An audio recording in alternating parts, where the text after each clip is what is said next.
Welcome to the Blind Apex Podcast, where amateur club racers tune in to get faster.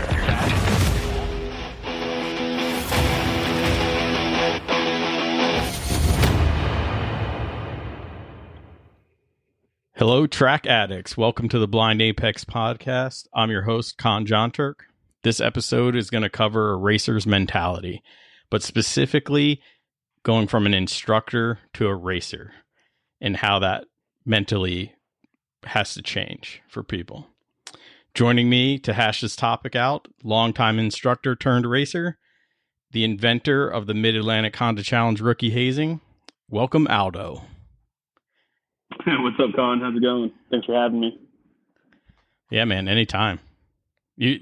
I'll reserve a spot for you on this podcast always. Yes. So let's do it. Yeah. So let's tell us a little bit about yourself. Yeah, started DE back in 2012. I think it's 2012. Man, I know it hit the 10-year mark now. Did that for a while. Actually, my initial aspirations were a Honda Challenge. I showed up to a Hyperfest one time and saw some Honda Challenge cars out there, and I was like, that's what I want. Me being a little street Honda nerd, little street Honda kid, I was like, this is my direction, I guess. Pretty much climbed the whole HPDE ladder. Got humbled quite a bit through that journey, and then around 2016, I got my instructor license. Found a new passion in instructing, and of course, as of 2020, went over to the comp side, and here I am. It's been a fun journey. I enjoy our track family so much. The guys we race with, it doesn't matter. I could have a crappy day or a good day or whatever, but watching other people succeed is really good for me. I enjoy it, and everyone else does too. Everybody comes out. Yeah. Go ahead. And I think with everybody succeeding too, man, it's good to watch your peers actually just have fun too. Because this is a hobby. This is like, a side passion for a lot of people, and we do this purely, or hopefully, for enjoyment. We sure as hell aren't getting paid for it. And it costs us a pretty penny. So pay me all day. I'll go race. I don't care. It doesn't matter. We'll race for food. Yeah. Well, I play Powerball. I'm trying to bang it home and, win me some million so I can not work, Yeah. We definitely have a good circle here in our region, at least. Some pretty solid dudes. A lot of people that'll get behind you. We're competitors, but also friends. So it's definitely a matter of, if you need help. I mean, all of us are within probably like a 2-hour drive from each other. So it's like not a big deal to come up, and kind of support each other, even if it's just drinking beers in the garage, just watching somebody else do all the work. Yeah. I'm hoping Mike puts that out so we can go watch him put a K-Series in his car. I think that'll be interesting. Set up some bleachers at the shop. Right? We're having a lunch party. Yeah. Holding lunches. We're all holding beers. Yeah. It'll be warm up for Daytona, so sitting in bleachers drinking beers. So turn down the heat a little bit. Yeah, get out there and start sharing some blankets. Yeah. So I've heard you describe your instructor days as molding minds. Loosely tossed that around for sure. Yeah.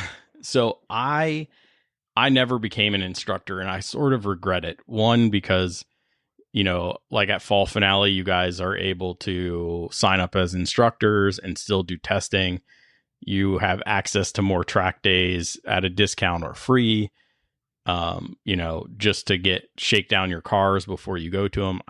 To me, it seems like it would save a lot of money. Now, that's not why you should get into instructing. And it's probably why I never did, because I'll freak out in somebody's passenger seat. Probably. I definitely would. I would melt down and be like, brake, and start trying to grab the wheel and stuff. I don't know if I could handle it. So it takes a special breed. But I feel through all these conversations in the podcast and stuff, I feel like I don't know what the instructors go through during the weekend and how they think about their weekend, but I feel like it's just a super HPDE mentality, right? Show up, drive, and then you have the time you got to spend in somebody's car, right? So can you talk about that at all? Yeah, no, for sure. I mean, I'll include all the dirty details too. Not that there's any. No, usually with these instructor weekends, of course, this varies from region to region too. I know the instructing program is quite different in the Great Lakes region than it is here, and I'm sure, and I know that it's a bit different. I think in the Northeast. I'm not all too familiar with Southeast or SoCal or any of those other regions that we have friends in. But at least here in the Mid-Atlantic region, I mean, at least the way that I see myself going about my day, Freddie, Mang, Baker, and so forth. I mean, it gets pretty busy sometimes for sure if you let it, And a lot of it would also depend on the student, but at least when I show up to the track for one of these like designated instructing days, I mean, my focus is not necessarily like, let's go drive and then I'm going to drive. My day is going to revolve around my driving. It's really not like that. Yeah, I do prioritize my driving to a certain extent. But as an instructor, your primary focus should be your student. So, of course, you wake up in the morning, usually about around the time that they have the all-hands meeting, you're probably inside the classroom chatting it up with your chief instructors and your fellow instructors. And from there, I mean, you get your instructor pairings and you go find your student and pretty much you have your entire schedule laid out. Typically, we're only nailed with one student, maybe two, depending on the event and how busy it is. And with those events, we're moving in a direction where DE2 guys are not necessarily riding with instructors all the time. They should be proficient enough to be able to abide by HPDE 1 rules by themselves on track. But at least with the NASA schedule, and of course, this varies with any other organization, but you typically have 3 or 4 sessions, morning, lunchtime, afternoon, whatever it may be. And then in between those sessions, of course, you got to fill in your track time. I've grown accustomed to the point where, I don't need to hit every session for my driving. I really take the whole, emphasize your students' progress to heart for sure. So it's, even if I got to take time off, to talk to my student versus going on track, I'd rather do that.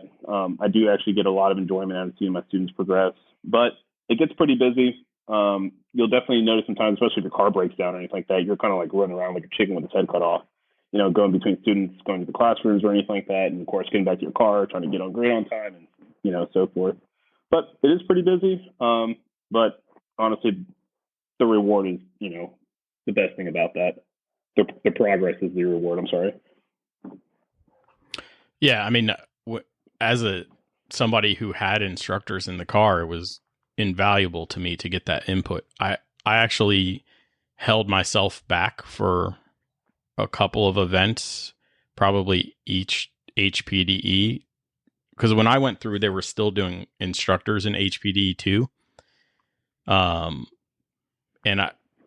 So I held myself back, always signing up to have an instructor, and then they would sign me off solo, and I would go seek out instructors who were free to come sit in my car and teach me new things, because every instructor's got a little bit of different perspective on how to take a corner or, how to drive that track in general. Bingo. Yep. I definitely, I kind of followed suit and saying kind of the same situation you did. I pretty much got kicked out of 1. I think got kicked out of 2, kind of forced into 3. And a lot of it just had to be because I was holding myself back. But I don't feel like that's a bad thing at all. I know there's a lot of people rushing progression.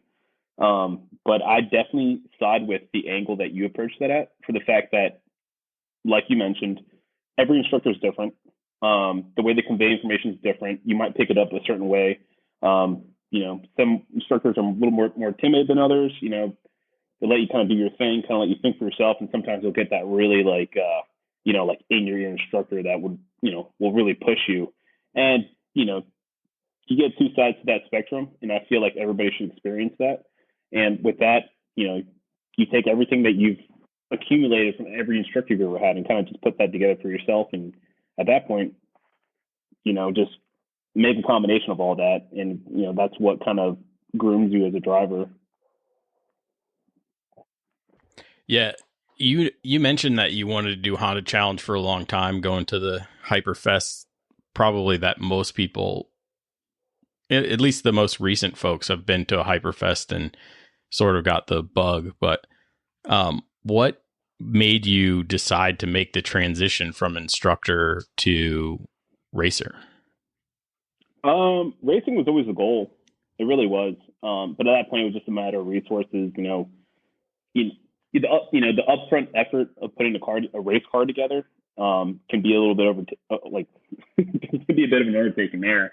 Get the car cage, make sure everything's up to date. And a lot of times you got to throw down a bit of time in the garage, throw down a bit of money just to get everything up to spec. But for me, even since I got it into HPDE, racing has always been the goal. And of course, like the regions growing, and by regions, I mean like seeing other regions grow, not just ours, was kind of a little bit more of like a lighter on your butt, being pressed against your butt to kind of just go ahead and jump in. Usually the more people there are, and of course we can dig into this mentality later, but it's like there's no longer who's the fastest in the pack. There's always somebody to race when you have more people. And so coming in as a new driver, especially when you see such a large field like that, you're kind of just more motivated to get out there. So for me, I mean, maybe I should have made the jump sooner. Who knows? I think I'm perfectly fine where I came in, but racing, like I said, has always just been the goal. Yeah, I don't know if I would rushed it any faster than I did it either. Just because I really wanted to square away my resources before I jumped in. Obviously it was helpful because I had to build a second car, 2 years into racing, but yeah, no kidding, man. You definitely, you definitely hard charged that. That was pretty impressive. It was pretty cool. Well, the go fast crack pipe really burned the hell out of my lips, so I had to come back. It hurt. I mean, I came and watched you guys, and I watched your progression, and rooted for everybody, and we may have thrown down side bets on, who was going to beat who, but I couldn't get away, and I wasn't going to stay away. So we just hot footed it. We fast tracked that car together. Not, it wasn't at the detriment of reliability, but it's not exactly where I want it to be right now. But yeah, I get where you're coming from. And it gets to a point, where it's like you have 90% of the, I guess, whatever it was to put this whole entire program together. And at that point, it's just more like, just crunch time, let's just get out there. So I understand where some folks might, I won't say cut corners. I will never say cut corners. I mean, you're going this far, you shouldn't cut corners, but it's like in your head, there's definitely probably some things where it's like, I wish I could have done that. I had the time to do that. But at that point, as long as you have all your major ducks in a row, I mean, definitely get out there and get after it. Yeah, I mean, this year I'm doing another final drive change in the car. They don't make splitters for my car, so I have to invent one. There's no sphericals really for the car, so we have to figure that part out to try to tame the front suspension specifically. Right. But yeah, I mean, it's mostly built. It's just some minor touches, At some point in the year, I wanted to pull the rear glass and reseal it. Well, my Lexan, and reseal it because I don't like leaks, but it's bound to happen because it's going to vibrate and it's going to pop loose. And I just never did. I never had time to do it. What are you wrestling with this off season? Not a whole lot actually. Throw the aero package on. I mean, I've been slacking away on that a little bit. There is that new rules. The new rules got released, so we're allowed 170. So I might throw a couple things in the car and see if I can make a little bit more power. I'm already overweight, so that's one thing I'm working on. Is just you're driving myself. A GSR power. Your car's GSR. No, I'm still B16. Okay. B16. Yeah. Right now, Steve's my nemesis, so him and I got to stay B16 to B16. We're too close to each other. We gotta outbest each other every weekend now. No, I'm staying with the B16. K is in the future. I believe that is the future, but for now, I'm going to try to throw 170 at the car.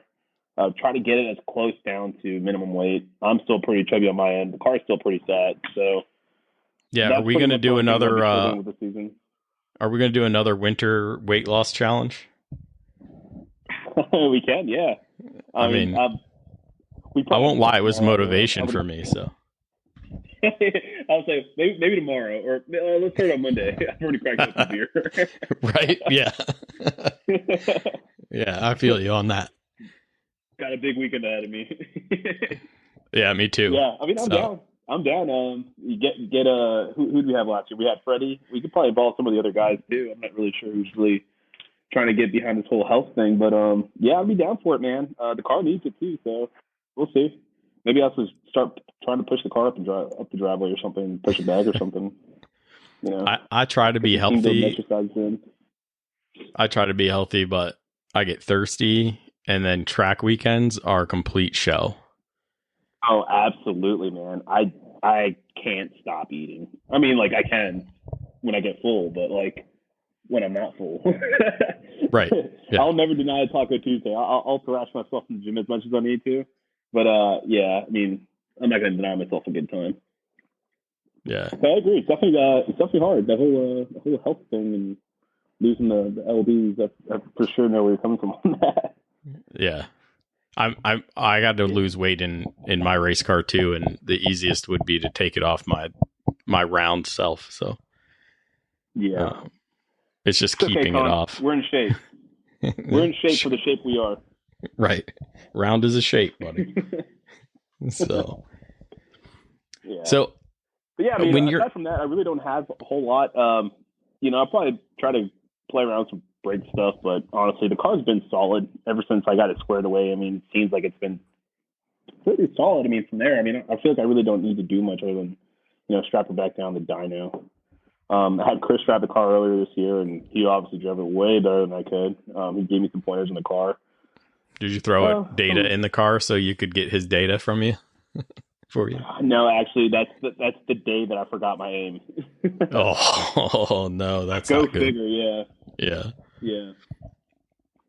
Yeah, I hate when that happens. So, as an instructor, did you ever look at going to time trials, or were you just buying time as an instructor? I played around with the idea, but I don't know. It's something about time trials that it just never really resonates to me. Like, I see the mentality behind those dudes and gals.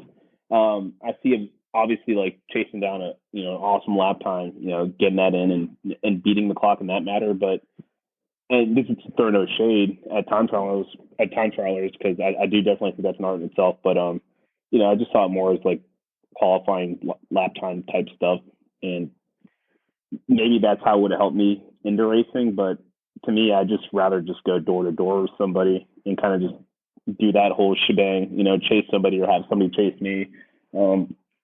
Lap time being second thing in your mind.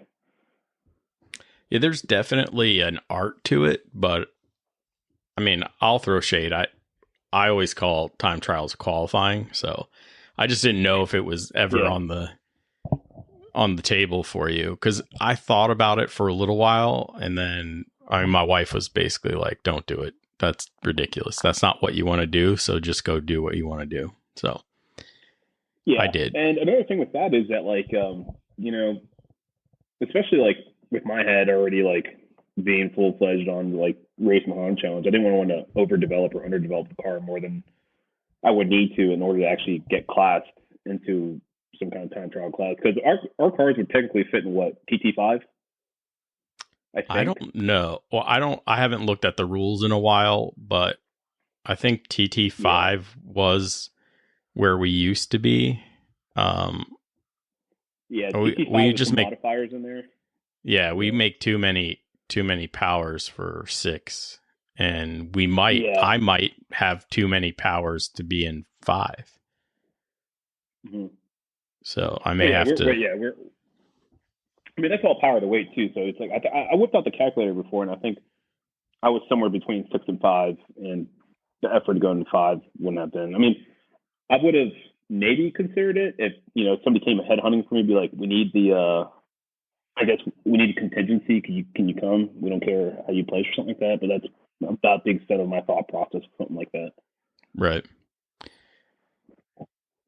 Yeah.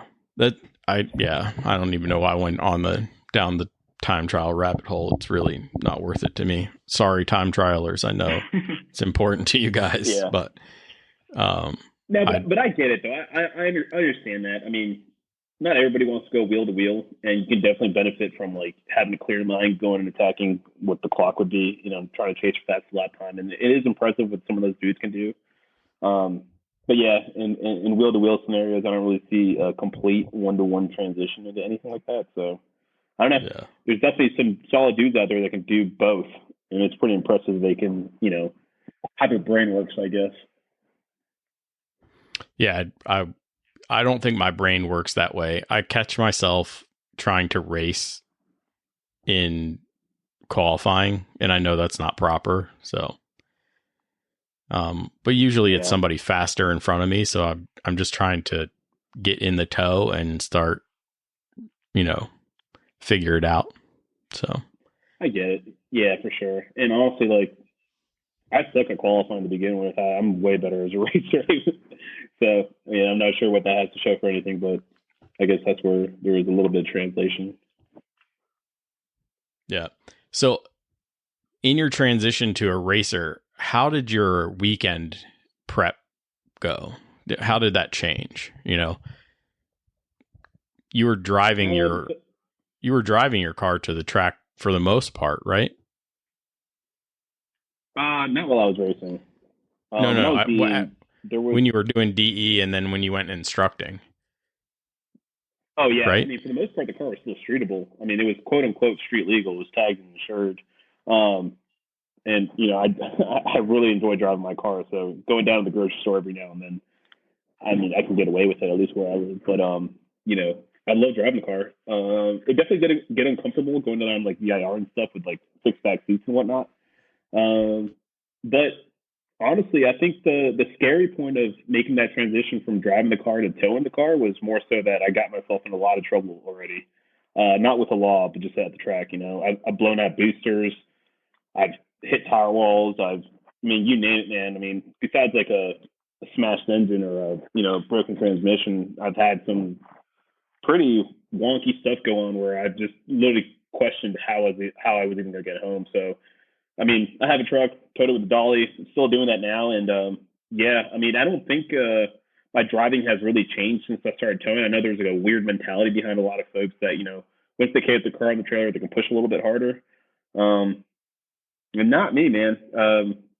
That just meant that I got a comfortable drive home. Yeah, I started towing pretty early. I was still in HPDE 2, so it just meant I could do more non-street legal stuff to the car. So that's how I took it. Yeah. I will say one thing though, man. My favorite part about not driving the car at the track anymore is having to play Tetris. That was miserable. Like putting my tent, sleeping bag, tools, totes full of other spares, fluids and all that stuff, and finagling it away to get it inside the trunk and then seeing my car look like a lowrider, going down 95 or something. That I'm pretty happy I don't have to do anymore. I mean, I know you drive a first gen Tundra with an 8-foot bed, right? But you have enough room. Yeah. You have enough room in the 8-foot bed that you're not Tetrising your car on the dolly also? No, I have plenty of room for sure. That 8-foot bed comes in pretty handy. But just playing Tetris with the race car, or I guess the track car at the time when I had it, that was pretty annoying. I especially still like play getting Tetris. tires in through like the roll bar. Yeah. Yeah. I mean, my trunk is always full. My passenger seat well is always full. I have a 6.5-foot bed that's full, and then I have the double cab, and the double cab's full. So yeah, I pack a lot of stuff. I mean, but yeah. mean, short of having an enclosed trailer to bring a lot of your stuff in, I feel like more room just wouldn't be enough. More room would just mean I get to bring more stuff from home to the track. Yeah, well, I don't know. I think I need more stuff.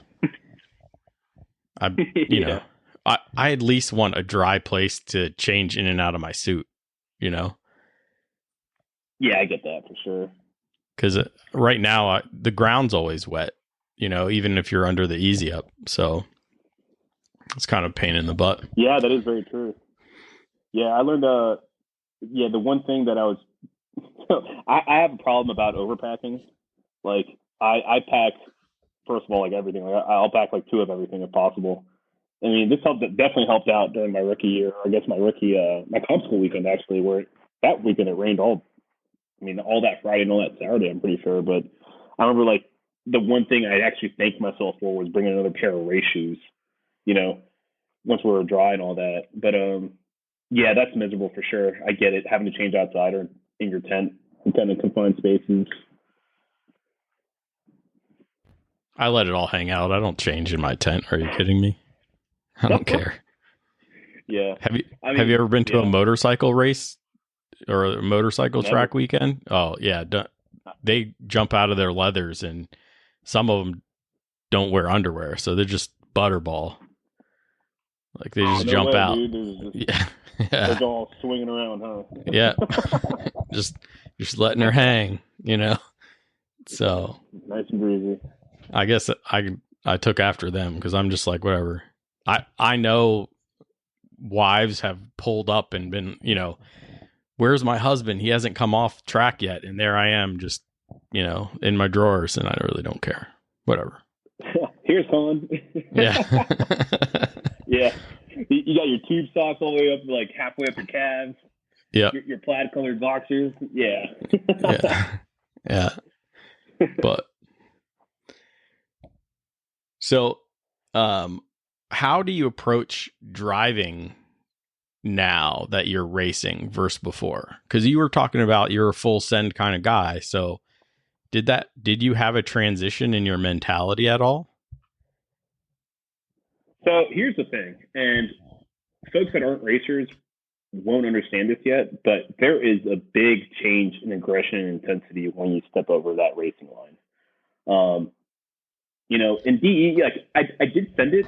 A lot of it was just me being silly on track, just trying new things here and there, But the thing with DE, and of course this carries over to instructing too, and there's we can probably tap into this a little bit later.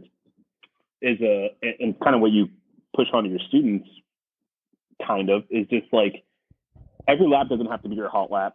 You can quit that lap whenever you want. You can not chase that person anymore, or if you want to slow down and just work on one part of the track at one point or another. I mean, even in DEing, even if you're an instructor, there's always something for you to work on. I mean, you'll never stop learning. You'll never stop improving. You might have a lot of tools in your tool bag, but it's never going to end. But with that being said, there's always the next session, or there's always the next lap. In racing, that does not exist. Off the back, I mean, even in qualifying, there's a kill switch, you hit it, or opposite of a kill switch, I'm sorry. You go full kill mentally, and you're just kind of just like, yeah, you have to, be calculating how you drive and whatnot. But that's one thing I realized my very first time, or my very first qualifying session. Comp school didn't really, it prepared me, sure, knowing that I had others there that were also going to go racing. But what changed is during that qualifying, where you realize everybody's just off the bat. Green flag drops, they're 100%. They're you're queuing up 100% on that warm up, and especially during a race, standing starts, rolling starts. It's not an impending doom. It's just that impending aggression that you have just set there, and it's a completely different mentality. I mean, going from instructing, which would be the equivalent of HPDE 4 in most places, to racing was like going from HPDE 4 to like HPDE 6. There's nothing that really compares the mentality to it. And, going back to that, maybe I'll work on this lap, maybe I'll work on that lap. No. In racing, it's like, if you suck at that turn, well, just smash the skinny pedal down and keep going, man. If it's sketching you out, well, too bad. It's hard to warm up eventually. Just keep going after it. And that is a completely different mindset. It's pretty much like going from casual to sport mode or something like that. I didn't realize it until we did the standing start. I went out in practice. I went out in practice and was like, "Oh, son of a gun! I'm still doing like a 218." You know, I go out in qualifying, and I was like, "Woohoo! I broke into a 217." You know, and then mind you, I didn't download Race Hero. I had no idea what the guys were actually running out there, right? And I qualify last, second to last, maybe. Me and Hunter, we were always fighting for last place. So, but when that flag dropped, that green flag dropped, the aggression that I thought I felt in qualifying was nothing. And now 2.5 years in, 3 years into racing, the aggression I felt that I needed during my first race weekend is 100 times less than the aggression I know I need right now. You have to keep digging and get more hungry and be so aggressive. And when I was in HPDE, go ahead. Oh no, what I was saying with that is that like as you get more proficient behind the wheel in race scenarios, it's like you start picking up all these new things, you start learning more about the car, or learning more about like how things happen, or like you'll know that when the tires come in, they'll come in. You can trust them in some manner, right? And so with that, it's like that's all stuff as like new racers that when you're first learning it, it's kind of just like giant impactful. You can tack that onto the aggression, but as you get and kind of just like how you're going through like an HPD ladder, as a lot of these things become like second nature, yeah, you can think that the aggression definitely gets toned down a bit, but I for sure think that it's still present and that you can still turn up the volume just a hair more. I mean, when I was in HPDE, only the big horsepower cars were passing me, right? And that was once in a session. So I thought I was doing okay, right? But I was not, and I've come so far since then. And I don't want to say that the HPD system does you a disservice, because it definitely doesn't, but there's a gap you need to jump when you're going from HPDE or maybe the instructor group, because it is HPDE4, to racing. That is completely different. Nobody, okay, in HPDE, for example, and in Group 4, when I was out fall finale in Group 4, if you run up on somebody, they'll sort of let you by. No one in racing is going to let you by. You have to earn it. Well, I say nobody.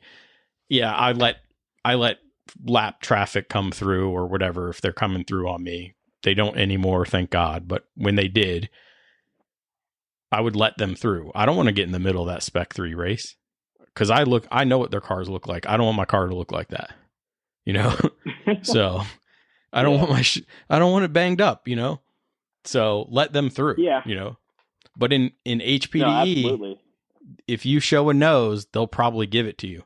If you show a nose in racing, they're closing the door on you. You have to make the move, And that was really hard, but one of the most beneficial things and was having Hunter out there with me, because we could race each other in the back, but we could race each other. And I think it's our region specifically, and I'm sure it's helpful in the Northeast, but when we're all out there and we're within eye shot, and so we're able to get a little more aggressive and push a little harder, because you're not rolling around by yourself. There was no Honda Challenge car, no other car to run with me during HPDE, So there was no way for me to learn aggression, except for from the fire hose. That first weekend was wild. Yeah, no kidding. And to be honest with you, to kind of add on that, it's almost like low key kind of frowned upon to even try to kind of teach yourself some racecraft in the HPDE groups. I know we've gotten black flag before, like in group 4 or group 3, you know, for like mock racing. So yeah, there definitely is a leap from HPDE into racing, but again, that comes with a different mentality. And honestly, I really don't even know if there's like a real way to, I guess, close that gap without going and being shell shocked from HPDE into racing. I mean, I've been driving for, you know, coming on 10 years now, and it's like I would have never experienced anything like I experienced, you know, my first race weekend at all, you know. And I felt like I've gotten some pretty fun like dog fights, you know, in HPDE 4 or HPDE 3. I thought that was pretty exciting and aggressive. But once we got into racing, man, that was just like a whole different ballgame for sure. Yeah, and I felt like I learned what I learned in HPD was to be very consistent. So my data shows that I am extremely consistent. What it didn't teach me, or what I didn't learn, is, well, if that guy's in front of you and you're 2 car lengths apart and you've been 2 car lengths apart for 3 laps, I need to change something. I need to push the envelope somewhere to close that gap, you know? And we never really, that's not what they teach you. They probably shouldn't teach you that, but, yeah, I mean, yeah, from the instructor side, I mean, you can run through the program. I mean, a lot of it isn't necessarily to make you a race car driver. It's to just make you proficient at, you know, just driving on the racetrack. And then of course, once you get to, you know, group 3 or level 3, or I think black group or whatever it is in track days, and that's kind of where the individual starts deciding if they want to move into a competitive environment, whether it be TT or wheel to wheel racing. I mean, going through one, I mean, a lot of it isn't even driving. Well, it is, you know, how to maintain control or learn the control of the vehicle, but a lot of it's just etiquette, you know, learning the flags, learning, you know, how to communicate with other drivers, the point bys, where to point by, you know, get yourself really familiar with the track. And by the time you get to 2, you know, your line should be pretty well and cleaned up. And, you know, you should be able to do a lot of that by yourself without having an instructor chat in your ear. And by the time you get into 3, you should pretty much be honing your driving craft, not racecraft, but your driving craft. You know, if you got to drive offline, get around people, somebody gets to the point by the inside or outside of a turn, how you going to take it, how you got to compensate your vehicle for how you're going to, you know, attack a turn. And yeah, I mean, through that process, I mean, there's not really anything they can. And this is not to throw any shade at any kind of instructing program, but the purpose is not for you to become a race car driver off the bat in the HPD program. The purpose is to train you to be a good driver. And once you get to that solo scenario where you're really honing your driving skill, you're not really put in the position where you're going to learn any kind of racecraft. I know that the Great Lakes region, from the last time I went there, I haven't been there in a couple of years now, but from my understanding is that they would even have their group 3 students practice standing starts, do side-by-side and leapfrog drills, which I know is not really present around a lot of other regions. And myself as an instructor, I've tried to get it early on as group 2, where I've, you know, done like half track drills, or like, you know, kind of like drive around just like the outer edge of the track, or, you know, inner edge of the track, or so, for what it is, to kind of just like try to push the student more into kind of just learning that there's more track out there that you can drive out here. But a lot of that are for more, I'm not really sure how to put it, but just like other than ideal situations of driving through that turn. I guess scenarios more than anything else, but a lot of it just wouldn't be to breed a racer. Yeah.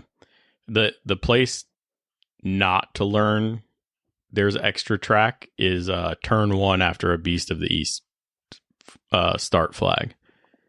Because we go into turn 1, it doesn't matter what track, 4 or 5 wide easily.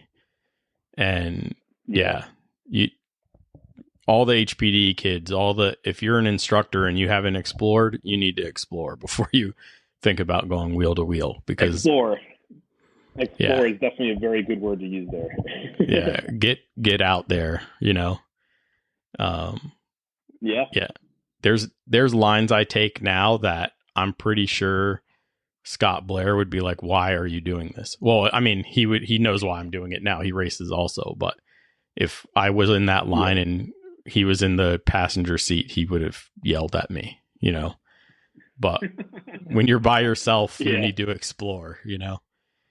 Turn 3 at Summit Point is a wild ride if you can get it hooked up, you know. Yeah. And a lot of those scenarios is you just need to know that it's out there. I know, especially with like my group 1 students, you know, they're very much abiding by the school line that they tell them how to drive in the classroom. I mean, that's good if that's like their focus on driving for that day, as long as it like helps, I guess, neutralize everything else that's going along. I mean, because for any group 1 student, I mean, a good amount of the time, that's information overload on that first day. You know, they've never seen those flags before. They never had to like really rev their car out for, 15, 20 minutes at a time. And so for that, it's like they get stuck in that little mentality where it's like, all right, stick to the driving line. If you miss the driving line, it's like, whoa, boy, everything's going haywire now, Oh, I was lost my first day. Yeah. I'm 100% sure my little book, my student book was like, this guy will never drive on track again, because I was lost. Oh man, yeah. Oh my god, I feel terrible for my first instructor. Yeah, me too. It was she? Yeah, I can't remember her name, but actually I never saw her afterwards. And for a while, I thought I chased her away. I was like, man, am I that terrible? You ran her off. Yeah, at the time. And the funny thing is that I actually I had a EK hatchman that had a D16 Y7.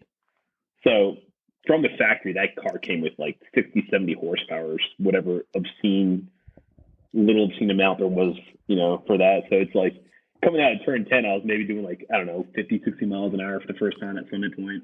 So by the time I got to like the end of the front straight, I was only maybe doing like 100 miles an hour. Like the car was not fast by any means. But I just remember her just being like, all right, cool. You're screwing this up again. Not like that, but like in my head, I'm like, you're screwing this up again. And of course, you're getting in your head. It's like, now I'm offline. Now I'm driving off here. I shouldn't be there. I know that. And, you get caught in that process where it's like, you've already ruined the next turn because you're so focused on what you did wrong the previous turn.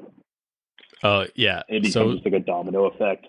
Yeah. My Saturday was so bad that on Sunday, he was like, we're going to work on one corner at a time. Like, yeah. That sounds very familiar. Yes. And I, like you, I was in a 1990 CRX, with the D16 A6 or whatever was in that car from the factory. And it was putrid slow, stock gears. All I had was brake pads and tires. That was it. Yeah. And I was lost, but I had so much fun. Yeah. I knew I was lost. For my first instructor. Yeah. Yeah. I definitely feel bad for my first instructor, and I definitely feel bad for my first student. That first student was definitely a game-changing experience, because my very first student, and I'm sorry I'm going down this rabbit hole, but it was after Dominion opened. And were you at Dominion when they first opened it? No, I skipped Dominion. Okay, so Dominion, when they first opened it, NASA was running it as the first, I think, club, ever to run that. I know they had a couple, an in-house event. I know they invited the Cabettos down to kind of check it out, and Cabetto put up that video of him taking that lap around and so forth. But dude, that place was a desert. Everything was flat, and trying to when you're at Summit or VIR, at least for us, it's every single little detail of the track. By the time you're in group 2, all your markers, all this, all that. You can talk to everybody. You talk to them about what they're using. And we got to Dominion. I was just like, this place is a sandbox. There is absolutely no features anywhere that I can tell my student.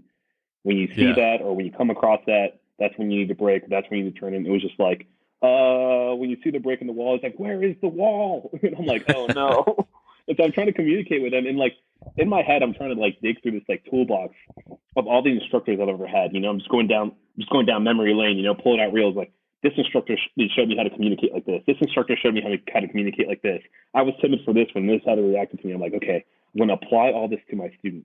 And my student was just like, what are you talking to me about? I was like, oh no. And so that first day I was just trying to fight. I was not only fighting with the student, like not in a bad way, but like fighting how to communicate with the student. I was trying to like fight with myself how to communicate with myself so I could figure out how to communicate with my student. Man, I was pretty beat up about that. I remember going up to a few instructors. Johnny Figueroa was there. Dave Marshall. Who else did I go to? There's a few other guys I went up to. Brian Mang. I went up to him and I was like, dude, I don't know how to communicate this guy. They're like, relax. This is your very first time instructing. You're not supposed to know how to instruct. I'm like, that's not encouraging. And then, eventually we had to learn, and that was a learning experience in itself. And then I had kind of a template of how to kind of instruct my following student. And it made it even better that we're back at a VIR summit, whatever that next event was. And, I felt back at home, comfortable again. And that's when I started being able to communicate or learn how to communicate properly to the drivers. I'm not saying dumb down a lot of stuff, but a lot of those folks, they don't know what the meaning of track out means, or, open the wheel, or, different ways of how you would communicate getting on the throttle or getting on the brakes. Everybody's a little bit different, but usually with instructing, it's you got to simplify everything. They didn't put you in one of those like 500 horsepower Mustangs, did they? No, actually, I lucked out, man. I had what was his name? His name was Daniel. I can't remember his last name, but for sake of privacy, I'd rather not put his name out there. But he had this beautiful bone stock black 98 Integra. It was a GSR, and I was just so happy that they even paired me up with like another Honda. I'm like, this is great. This season's attention, because man, I probably would have shat bricks if like they put me in some kind of like Mustang or a Corvette or something, and I'm me not even being familiar with the chassis, having to like figure out how to get around the car or around the track in the car I don't even know. Later on down the road, I was able to ride in those cars and kind of like learn how they kind of drive. So it definitely helped, but I would have never been able to do that first event. Yeah, the first event for you, probably was it your student's first event too? Yeah, that was his very first event. Oh, yeah, see it. That was probably I tried to tell him. Yeah, I didn't try to tell. Dude, I remember there was a turn, or there's a section of turn. It's called Jackhammer at Dominion Speedway. It's right up against the Jersey wall where we typically paddock at. And I remember me trying to tell him exactly where to set the car up and when to turn. And I just remember in my head, like, I was experienced enough to kind of like scan everything, at a little bit higher rate of speed than what we're driving at. But I just remember like there was like a root or a twig, or there's something sticking out of the road, or out of like the gravel or whatever it was, with the sand.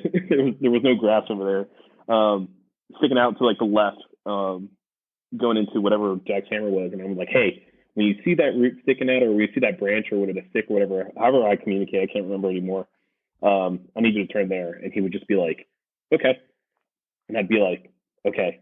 And then he'd blow the turn. And finally, I think like we do like 2 or 3 more laps. And he's like, dude, I have no idea what you're talking about. I'm like, crap. And I remember like trying to look for that stick or whatever it was. Afterwards, I was like, dude, it's not even there anymore. Yeah, you're talking about a fresh track.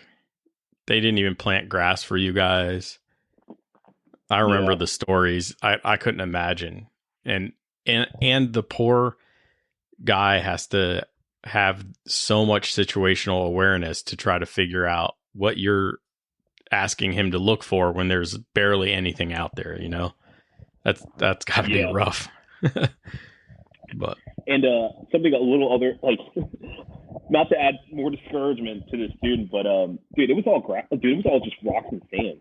And you know how they have that little climbing S on the backside of the track? Yeah, there's a little like series of climbing S's. It's like there would be like students that like would get really, really frisky and just drop wheel over the curb and just throw up this giant dusted rock cloud. So as we're going through it, if we're falling too close, we're getting tagged. There's bumper was at least by like gravel and all that, So, as a student, last thing you want is to not know how to get around the racetrack and realize that there's an information overload and you're not keeping up. He caught up very well. I was actually really impressed with how he did, with how little I was able to provide him. But the second part is like, man, now this track's damaging my car. Like, and the goal is, like, as an instructor, is to make them better and get them to come back. And I was fearful at that point that I was never going to have this dude ever come back again. Yeah. Now that you're a racer, though, you don't really care. Well, I kind of care when the rocks get thrown at me, but mostly because I hate replacing windshields. But Windshields are a different thing. Yeah. Yeah, windshields are a different thing. You own a race car, you should be you really need to know that you can write it off at some point or another. It's a hard pill to swallow, but that's what you signed up for. Yeah. It's definitely a hard pill to swallow, but you definitely need to know that. Yeah. One of the things I think that was big for me, coming up through HPDE and all that, was just overall situational awareness. Who's coming up behind me? Who's in front of me? Not getting target fixation. Now, mind you, I started in 2002, and then I took a long hiatus and came back and put myself back in HPD 1. And I felt like Scott Blair was really helpful at helping me be aware of everything that's going on, flagging, where I am on the track, what cars are coming. He was really good at that. That's what the instructor can help you with. And the day that he signed me off solo, I was dead set on not being caught, not knowing what was going on. I needed to be aware of everything. And I concentrated on that. And I think that was a big thing that actually helped me in racing. I don't know what you think about that, but just knowing, No, yeah, I usually tell my students a lot, eyes wide, whichever way I need to communicate that, with whatever way they need to understand that. And I'm definitely more along your school of thought when it came to that, especially when I got let loose on my own for the first time. I was just like, make sure you don't screw it up, man. Just don't miss the flags, don't miss this car coming by. And like, there's a cool video of Jack Cabetto from like a race last year, the race before, but he had an in-car camera pointing at him, and you can see his eyes through the helmet, and it was like a crackhead, man. It was just like left, center, right, left, center, right, left, center, right, right, center, left, right, center, left. When like, every time he changed between mirrors, it was just like his eyes, zoomed straight to the windshield. And I was like, man, that's crazy. And I realized that like we do that. And, that is like, of course, peak situational awareness, I hope. But trying to instill that like in a student, I try to push that on as soon as possible. Watch the flags. I usually, as a method, like literally have them, like, especially if we're going at lower speeds, just have them point, with the flag stands, or like have them point to me things on the track that they find influential for whatever they need to do, whether it be braking or turning, just so I can like know that, they are looking ahead, they are looking wide, they are looking around. But the whole situational awareness thing is so important. And I feel like out of all the skills you may learn in HPD that translates the most over to racing, it would be that situational awareness. Yeah, I mean, when we're busting through a pack of Miatas, or, you've got some faster group like the ST cars or whoever coming up behind you, like you just got to know, it. And it's the worst when the ST cars are coming up behind you and you're trying to go through the Miatas. You have to be aware, and you really need to pick your spots, as much as the folks will let you, because everybody's racing. So, but that's part of the aggression too. Yeah, that's part of the beauty of racing too, man. It's you start playing these chess games within the big chess game, and I think that's what adds so much fun to this sport that we do. Yeah, absolutely. I love it. I can't get enough of it. Obviously, I started this podcast so I could talk more about it. Sort of selfishly, though, so I could talk about it and glean information from people. So I get it though, man. I mean, especially going through that whole like, well, first of all, like that introduction into that kind of little mini chess playing match that you're having with other cars that might be like out of your own class. That's like one giant learning experience that you'll never have in DE. And I thought it was just so fun to learn. Dialing back to my very first weekend, I thought I'm over here just like, and it was kind of embarrassing. I won't say it was embarrassing, but I remember like being in the classroom, and everybody was, the instructor was asking around, it's like, how many years have you been with NASA, or how many years have you been driving? Dude, I had like the most amount of like driving seniority in there, and I was like, oh crap. I mean, I'm just baseline with you guys because we're all about to get like thrown into the sharks once this day's over, you know. But where I'm going with that is that you know, I would have never learned that stuff, and that's where like the whole racing thing, the whole like driving thing got even better. You know, that very first weekend that I was there, you know, I was definitely shocked, you know, of how much I needed to drive harder. That's one thing. But, you know, once I started racing around, you know, people that were around my pace, then it became a story of, oh, cool. Now I got to drag this car in closer. I got to bring this car in closer, you know. You don't have to play that safe game that you played in DE, where it's like, okay, let the guy pass, and then you can play side-by-side drills, or you can play, you know, cat and mouse or something like that. No, it's like now it's like I'm purposely getting to your door, and to some regard, you're purposely trying to make them feel uncomfortable about how they're getting ready to take the next series of turns. But not only that, now you got to think far ahead and be like, okay, now we have this pack of cars that are either coming behind us or coming up in front of us. And it's a matter of, okay, now I got to take my breaths 3 paces ahead of time to make sure that I can set myself up without screwing myself up going through all this or letting these people by. And dude, that is probably, aside from learning how to drive through DEs, that's probably like my favorite thing to do now, like in racing. Yeah, it just keeps adding to the fun, man. I took Beast of the East Sunday races, the morning qualifier race, very seriously, and I think it was helpful because it was when Hunter wasn't there for the longest time. It was the only time I was racing with people, and so I got to learn how do Miatas go through corners. How do I go through that same corner? How do we go through them side by side together? You know, and then it also helps with the level of aggression, right? Mm-hmm. But now, as I've gotten faster, what I've learned is, it helps me figure out how to split these guys, how to get around these guys. The rear wheel drive cars come in way different. Those Spec 3s. They come in sideways. And if they're not coming in sideways, they're not fast enough, right? So when they come in turn one, they're all up on their ABS, I'm sure, and they're just slided in. They point the nose really early, but they use the back of the car to point the nose, and then they mash the gas, right? So those types of things I was able to learn very close, you know. For those people that don't know, Beast of the East, you're grouped by your lap times, right? So at the time, I think Talus was still racing, and he was, he had his Spec 3, and he and I battled one Sunday morning, and it was probably the most fun I'd had all year to that point because I hadn't raced with anybody. So, and I learned a lot, and I feel like in HPDE, you need to get to that point where you can get close with people and push each other a little bit. Not race, but at least get with somebody, run data. That was another big mistake. I didn't run data until I was racing.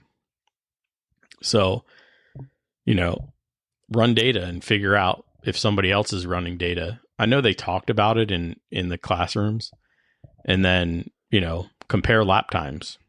See how you can get faster, you know. I think it's important because you're going to drink through the fire hose when you go racing. So, but gotcha. No, I'd agree. And to be honest with you, I'm still not really like. I mean, I still look at data for sure, but I can't say I utilize it to the best of my ability for sure. So that's something I've been wanting to work on this coming up season. How that translates over to like DE guys, I usually try to avoid them, like any kind of like lap timers or anything like that in the first like you know, level 1 or level 2, and kind of just let them do that thing on their own once you get consistent enough. But that's something that, you know, has been available to all of us, and you know, if you take advantage of it, man, it'll definitely take you places. Yeah, I mean, I'm not talking about HPD 1 and 2 guys doing data. I think they have a lot of learning to do, but if you think you hit a plateau in like group 3, I would get Harry's lap timer or something on your phone, throw it in the windshield, and it'll give you a little bit of information, you know? And I think in group 3, once you start settling on, oh, I'm going to do time trials, or I'm going to go race, or I'm going to be an instructor or whatever. I mean, that will that should persuade you on whether you need data or not. Personally, I think everybody should. When you're by yourself, and you probably need data at that point. Maybe not group 2, but when you're by yourself in group 3, you have no way to learn. You know, everybody's butt dyno is different, you know, so you got to figure out how to learn. We all got different feelers. Yeah. But so, you got anything else? Yeah. Huh? No, nothing on the car, at least. Any other tips or tricks for folks to go from being an instructor or an HPDE to racing? Man, the only thing I can really say is just do it. If you think that's what you want to do, just do it. I mean, you'll definitely have a lot of fun. It's going to be a big spike in your learning curve for sure. But making that transition, man, if you have the means to get a cage car and all that, awesome. Do it. Go racing. Give it a try. Learn how it's like to be in those situations. And I will tell you what, man, I don't think I ever would have learned as much as I did just driving. And of course, I'm still probably like back middle of the pack at best, you know. And the amount I've learned just from, racing in terms of what I had to go through to drive has just been astronomical from anything I've ever picked up while I was DEing. I mean, there's nothing that would have pushed me to learn as much as I did, and that was all by, I'll say that was all by force. So if you're an instructor, you have a cage car and you have the means to get all your safety equipment, all set up and whatnot, dude, just go for it. I mean, the worst thing is if you don't like racing, you'll at least have a pretty badass car afterwards, and you'll have a cool suit you can take a picture and send to your family for the holidays. Yeah, Sylvia wants to send Christmas cards out, and she wants to take a picture of the car, because it's our new baby this year. So yeah. And she was like, "Oh, get in your suit." Yeah, she was like, "Get in your suit." I was like, "No, I'm not." Swaddle. But all right, well, I think that wraps this one up. Yeah. So if anybody is listening, what's up? Time. Yeah, man, absolutely. It's been a good time. Yeah, I'm. For the few bullet points we had, we covered a lot of stuff. So I appreciate you coming on, man. Again, anytime. I'll even send you my schedule if you want, and you can just jump on. You tell me which one you think you can make, and I'll send you a link, and you can just hop on and hang out and BS. I'm trying to get a bunch of folks on. I've already recorded a bunch. I think I have 7 episodes banked right now. Wow. Stuff, dude. I talked to Baker on Sunday night, so we'll see. But I really appreciate you coming on, man. Yeah, thanks for having me. Yeah, definitely send me that schedule, man. I'd like to possibly chime in, not necessarily chime in, but kind of like pick some other people's brains too, man. It's a constant learning experience, man. Yeah, that's one thing I've learned is that I'm always learning. Nothing stops. We got to learn every day. And yeah. Until next time, keep working on yourself. Keep working on the car, and let's get faster.